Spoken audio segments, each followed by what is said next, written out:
What do you call a horse next door? Your neighbor. Sorry. The gracious demand of the gospel is for a professing Christian that they would love their neighbor in the same way they love themselves. That's the call of Jesus. So, who is your neighbor? Well, your neighbor might be the person that lives next door to you, or your neighbor could be a stranger. You could be on a Zoom call for work, and somebody in the company that lives in Sheboygan, Wisconsin, some guy named Gus Polinsky, he may jump on the Zoom call, and he's just different. He's not like you. He votes different than you. He eats different kind of mayonnaise. He's just different. And sometimes when we see different people, we go, oh, well, that stuff from Jesus doesn't apply. But the command's still the same. Whether it's somebody we know, whether it's our neighbor, whether it's somebody we've just met, we are called to love them in the same way that we would love ourselves. Somebody's put it this way. That means that the same hope and health and safety and comfort that we want for us, we would long that other people would have the same hope and health and safety and comfort. Now, that's not always easy to do, right? I mean, sometimes it's just easier to ignore our neighbors, right? Just live a quiet life and stay away from them.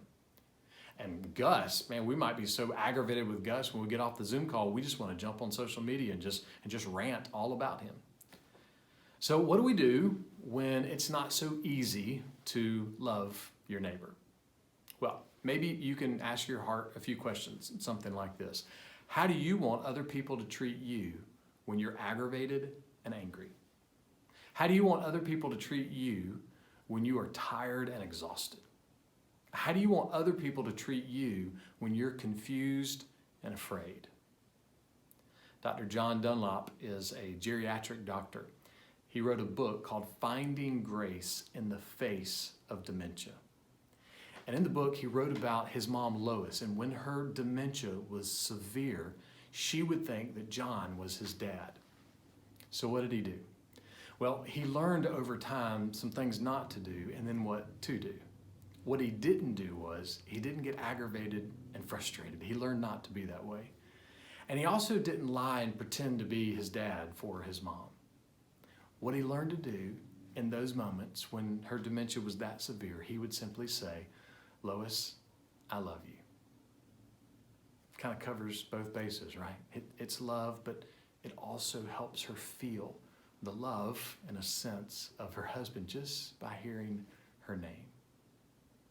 Now, that doesn't mean that you need to go next door to your neighbor and tell him that you love him, or that you should tell Gus Polinsky in a Zoom call that you love him. Now, I'm not saying you shouldn't do that, but what it means is just this.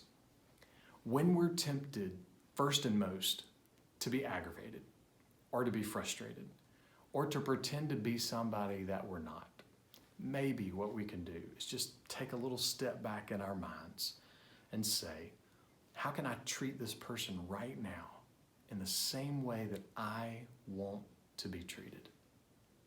That's how the gospel calls us. No horsing around. It's what Jesus has called us to do.